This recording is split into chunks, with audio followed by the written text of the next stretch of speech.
Hey guys, this is Mike Wolf. Welcome to the podcast. Today's podcast is with Dr. Beth Altringer, the head of the Flavor Genome Project, also a Harvard professor, and a game creator. She's doing lots of interesting things in the world of food and flavor and dissecting that. So I thought I'd catch up with Beth.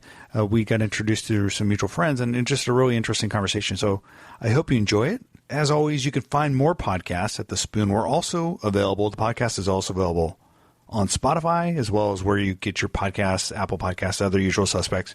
Before we get started, I just want to mention we're just a couple months out from the Smart Kitchen Summit. We just learned this week that Adam Brotman, the CEO of Brightloom, formerly Eatsa, the former digital officer for Starbucks, will be coming to speak. So we just have a bunch of great speakers coming. Go to smartkitchensummit.com, use the discount code podcast to get 25% off tickets. And not only that, I'm just a little over a week out from heading over to Japan. We're going to we'll be having our third annual Smart Kitchen Summit Japan. If you're in Tokyo, I would love to connect with you.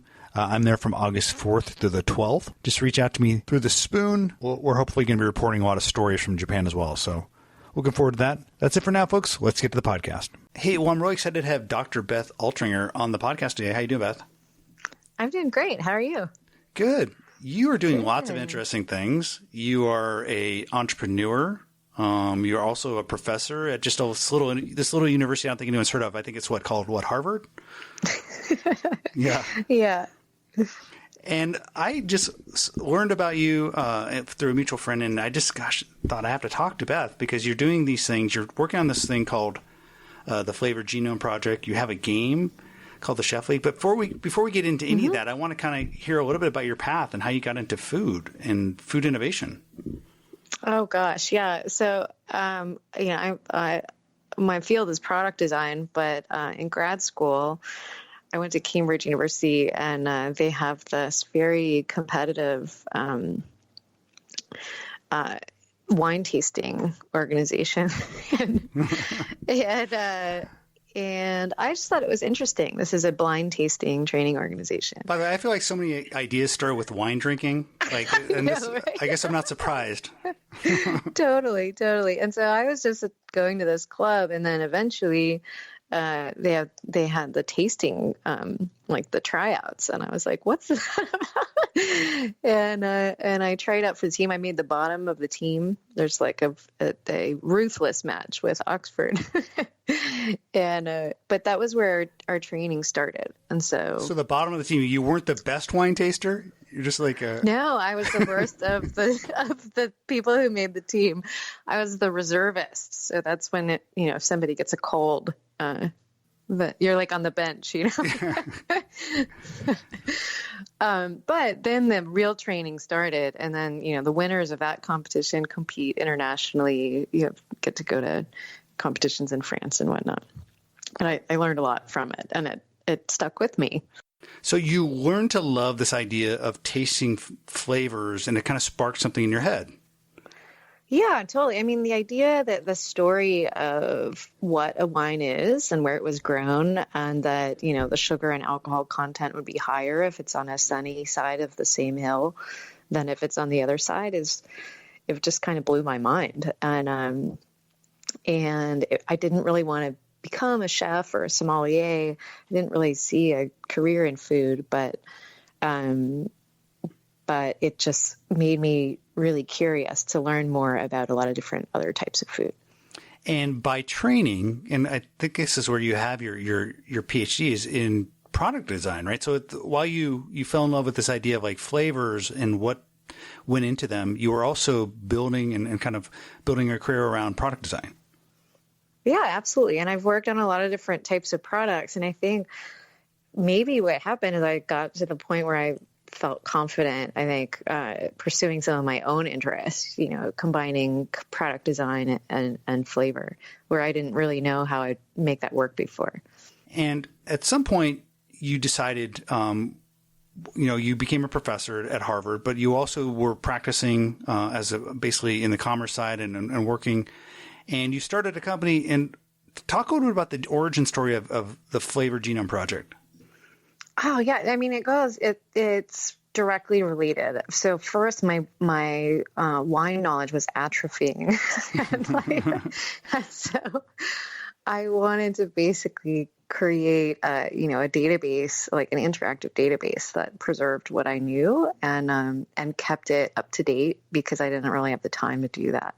So it just started as this nerdy thing. So it was like an idea for like a personal, like fun thing rather than a business idea to start? Yeah, it was totally just to preserve that knowledge. And then my interest had also changed to be, I really wanted to be able to learn to understand cooking like, some of my talented friends were able to do, where they could just kind of whip something up. I can make things, but I have to follow a recipe. And so because from blind wine tasting competitions, I knew that you could like break down the components of taste. And I also knew from some of my other training that you could understand a lot about subjective experience based on how people describe things. So you could do natural language processing on that. And I thought, gosh, I could probably computationally help myself understand food, starting with what I understand about wine. So it really was a pretty personal exploration at first. And, I had some friends who were interested in learning from it as well. And then I just kept enjoying doing it. And then I, I'm a big nerd, so I just kept going. Yeah, I think that's self-explanatory. You started something called the Flavor Genome Project. And yeah, it's that as you know, like our understanding scientifically about flavor and ingredients and how they come together is really rapidly advancing right now. And so it's just such an exciting space to bring data together from a lot of different sources. Yeah, let's talk about that, right? So, we have had people who are just really good at creating food. They understand it at some personal level. Maybe they just have heightened senses around kind of identifying those things you talked about in wine and the elements. Mm-hmm. But as you just indicated, we're marching forward fairly rapidly in being able to apply technology, computational technology, toward the understanding of flavor. And I think that's one of the things you're tapping into.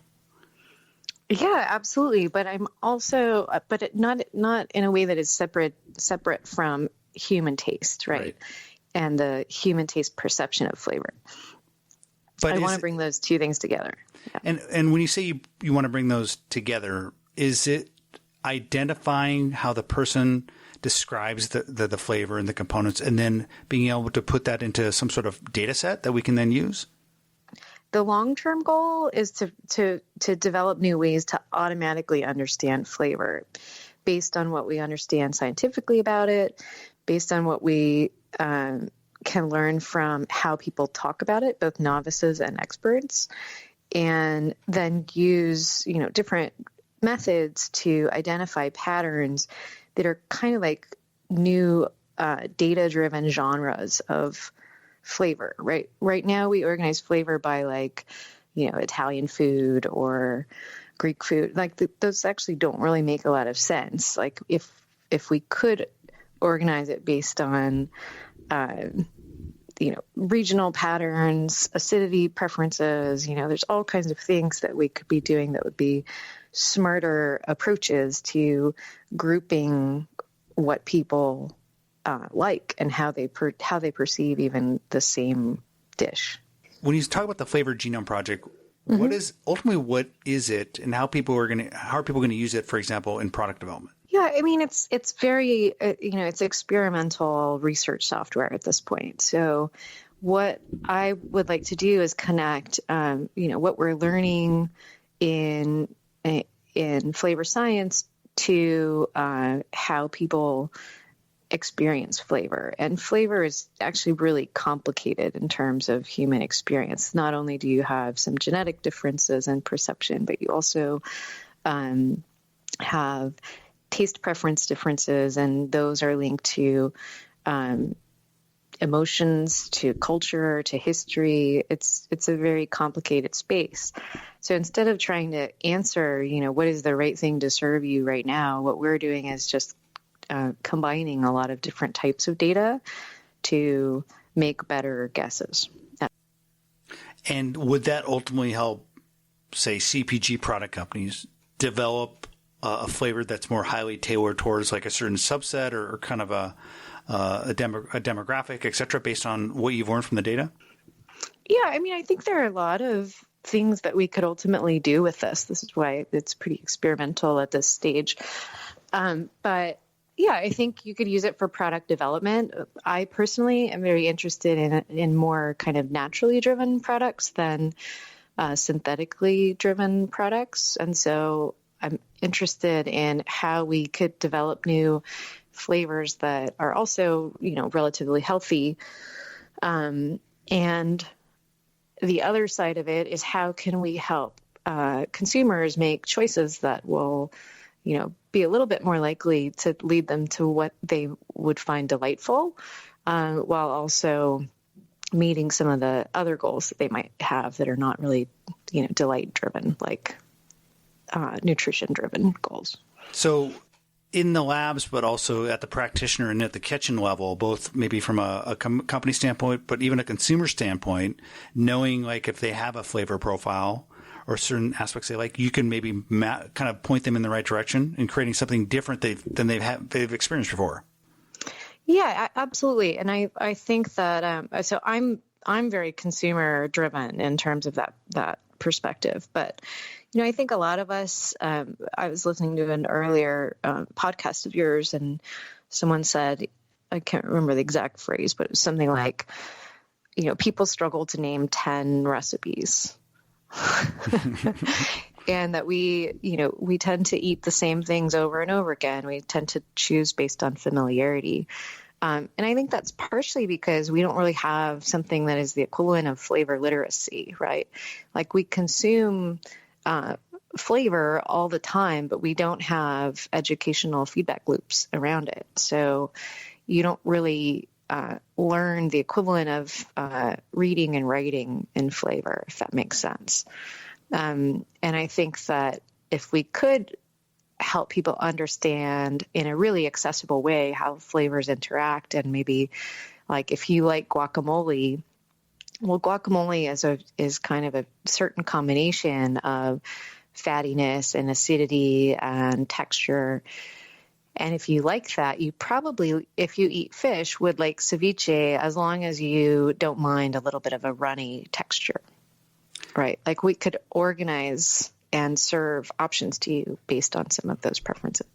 I really love that idea of expanding the flavor literacy and kind of helping people better understand, because you're right. Like we don't have the ABCs and 1, 2, 3s of flavor literacy. I myself, and I write about food all the time, but I'm like that same person I use the same 10 things. And most of us are like that. So yeah, giving consumers tools, and I think also giving even providers of food products, tools that they can help consumers make decisions and better decisions could be really interesting. Absolutely. And then there's a practical side to it too, where the cost of you choosing something that you don't like so much is, that's kind of wasted time and money to some degree, but it's also the opportunity cost of something that you would have chosen that you liked a lot better. Why? I mean, we've had this conversation, we all eat 3 or 4 times a day. Have you thought about why we don't better train consumers, or why there hasn't been the tools to help them better understand flavors better? Well, and this all actually goes back to that wine training. So the way that you get trained is really different than anything I've experienced, and I've spent a lot of time in universities, right? So I see a lot of different educational models, but this is, the way I would describe it is like a sensory logic puzzle. So, like a logic puzzle where you are figuring out what things cannot be based on observable characteristics. And then you also have to have the sensory training. So what they train you to be able to do is estimate, the acidity level, alcohol level, residual sugar, tannin level, and they train you to be able to record your nose observations at, time 1, 2, and 3, because the wine is changing a little bit over time. And all of this is recorded, right? So like on the chemical answers, you can be, you're right or wrong. On the nose answers, it's really a kind of within subject design in the sense that you are internally consistent when you smell, I don't know, agave or whatever, but you and I would probably be very different in terms of our smell notes. Yeah, and you bring up a good point, right? Like each person has their own context they bring, their own like genetic makeup, their own ethnicity, and all that. I would imagine feeds into how like something might taste very different to me, the same exact thing to you. And then there's just place, right? If I'm at a different elevation, we know science tells us things taste different at different elevations. Exactly. Yeah. I mean, taste is really, really complex to understand. But, back to your question about why haven't we done this well so far? I think part of it is because computationally, we didn't have a system of tools. And we are in this moment where that's getting easier. Like, I still think it's going to be a while before this is easy to do, but we're seeing that something is genuinely different about what's happening today. Now, you're teaching at the highest echelons, right? You're teaching at Harvard, but could we see this basic flavor kind of education just kind of flow down and distill down into like more primary levels of education? Like, is this something like could be the next shop class in 10 years? Oh my gosh, I love that idea. So I don't know if you know, at Harvard, we have the science and cooking educational program. We actually have a free online class. We teach science through food and through cooking. And it's a really fantastic way to teach all kinds of things. I think you could teach history classes and social studies classes through food. And, some people are doing that. But yeah, so I think you're onto something that we could have a very food-based curriculum in some ways in the future. But in a practical way, like I would like this type of education to be available at scale. And I've been building a game called Chef League that is really designed with that in mind, as just a fun, casual way to access really high-quality flavor science. Yeah, and I'm glad you brought that up. I wanted to talk about Chef League. And what I learned talking to you before the podcast is that product is really your first consumer-facing product built on top of your project, right? On top of the data set that you're building for the flavor genome. Yeah, absolutely. So I'm really excited about it because, I've wanted from the start, I wanted to create a consumer-facing product, and I wanted it to be, not snobby in a way, right? Where this product is not trying to say that this is good and this is bad. It's just pulling from an enormous amount of data and how different types of people judge recipes. And so tell us about it, right? So it's Chef League, and what is the goal of the game? Well, the goal is, I think first and foremost, it's just a fun game. And some people probably wouldn't even see it as a game. It just is a fun app that you might interact with.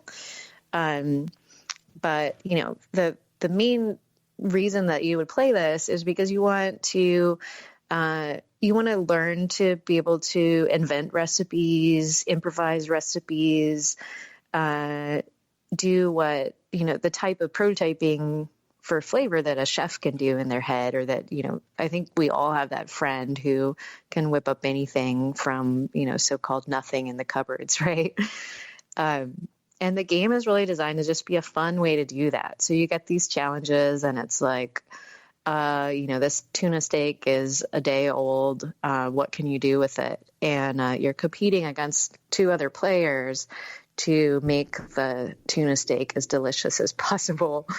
And we have these little AI judges that are based on real chefs, and they give you a score. And then if there's not an immediate score, like if those AI critics can't agree, then your idea goes to public voting. So other players will vote on, whether you're adding pomegranate seeds to the guacamole is a better addition than adding tomato, which is a little less creative. So I'm competing against two other live people, kind of remote for me. Is it like a Words with Friends where I don't necessarily know the people or see them? Yeah, exactly. So you're there. Yeah, you don't know who they are, but you're always competing against two other people. And then there's the live judging aspect. So as a game player, can I be one of those people that votes on others?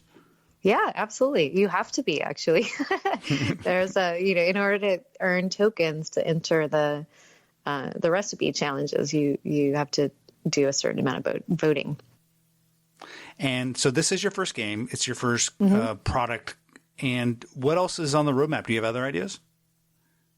I mean, I'm really excited about this game. So I'm going to be in this for a while. Yeah. And games are not that easy to make, and like actually getting the game out the door is really kind of the starting line. So we just launched about it, a few weeks ago, and so we have our hands full.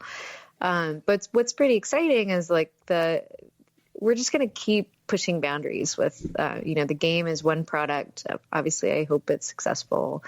But I want to just keep pushing forward, our understanding of how we can stitch together the scientific data with human experience of flavor data. And the human experience of flavor data that we have today is actually pretty poor. I think it's the lowest quality data that we have in our understanding of flavor. And so we're just going to keep working on improving that and connecting it to the great work that everybody else is doing. Now, you're a data, you build products with data. And how did you get the consumers to input all that data around flavor? So we've done a lot of different things. So it actually started with, because I had, all of my original wine tasting training materials, I built the backbone of it based on the way that we break down flavor understanding of wine. And then I would go sort of one vertical at a time. So say, cheese and learn how experts who are the equivalent of a sommelier in cheese, how do they break down the understanding of, what cheese tastes like and what are the key descriptors? And some of those would map onto wine and might be descriptors that we can stitch these two verticals together with. And then there are also going to be a lot of new descriptors. So then we would add, those attributes. And then you might go, to bread, to beer, and like each one it's a slow process. But the backbone of it all is how experts who developed that capacity to, what you might call flavor literacy, to accurately describe to one another a flavor experience. It's based on that. And then after that, we added large volumes of data that could be more thoughtfully attached to that backbone. Does that make sense? I think so. And I mean, sommeliers, like that's a well understood, like expert in a particular area that like has been attracting experts and celebrating that expertise for a long time. Cheese, I'm curious what a sommelier of cheese name is, but like there are just a number of different, for lack of a better word, verticals or areas, some of which probably have like more rigorous, I guess, framing and phraseology and metrics around it. Like I know that in beer, there's certainly that. And there's even like beer XML, for example. So did you tap into some of those existing frameworks to help you kind of build it? Yeah, absolutely. And that was our experience. Wine is kind of by far the most developed in many ways, and beer is pretty close behind. But a lot of times, like something like a croissant, like what is a croissant sommelier like? But those people do exist. A person who you could give this person, 20 different croissants and they could like really distinguish what makes them different. And that person would have, a sample size of one opinion on what is the best croissant. We're sort of less interested in that. We're more interested in what is an effective categorization system for croissants. And those people can be very hard to find, but so far we find that they exist in every category. I want to be a sommelier for croissants and donuts myself. Like, how do you get that job? But exactly. More seriously, flavor is a thing, but also texture and mouthfeel is a thing. But I imagine you're also quantifying and trying to get at that, right? We are, absolutely. And so, I mean, the type of expert that I'm talking about is like somebody has to. So with croissants, for example, when Starbucks bought Les Boulangeries, my French accent is not very good. But, they had to provide a consistent croissant product in every Starbucks. And like somebody has developed the language to get that, to differentiate what is an acceptable level of quality and what is less acceptable level of quality in terms of taste and texture and like experience. So we try to find those people. And that must have been half the fun. Did you get to actually go out and meet some of them in their locales, like, and go to other places? I didn't. My husband was the one who helped me with the croissant, descriptors. And he actually met, the CEO of that company, the Les Boulangeries.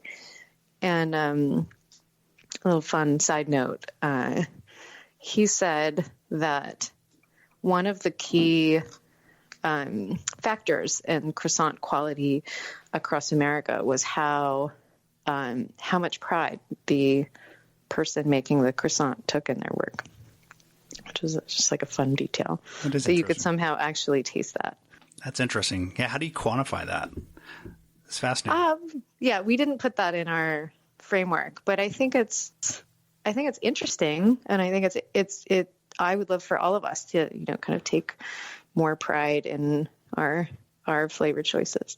But yeah, that's another problem. That's but it gets at an important point, right? There's so many intangibles around food and flavor, like, and pride and, dedication to the craft is something is really hard to quantify, but it's certainly probably there. It is. Yeah. And I think for what we're doing, we don't necessarily it's not the key variable, but, just 1 second, actually. It's okay. Hi, I'm okay. Thank you. We might have to redo that little bit that we were talking about. Yeah, I don't know. I'll tee up on the pride part. Well, you bring up a good point. I mean, there's so many intangibles, right? So pride and craft and expertise, that's certainly hard to quantify, but it certainly matters. It totally matters. And I would argue that you could see it in something like a croissant. Like the textural component of a croissant is very important, and it's very time consuming to get that right. And if you don't have the, if you don't have the pride in the craft, the likelihood of that being there is lower. But we're really only kind of looking at, how do you define the textural component? So where can people find out more about what you're doing, and particularly where can they find your game? Oh, yeah. So the game is iOS only for now, but you can find it live on the App Store. It's Chef League, like sports league, but of chefs. But it's really meant for, everyone from amateurs to people who are a little bit more advanced. And it's available already. And if people are interested in the more scientific side, probably the best place to find me is through Harvard, and they can find my stuff online for that. Great. Hey, well, Beth, thanks for spending time with me. Absolutely. Thank you so much.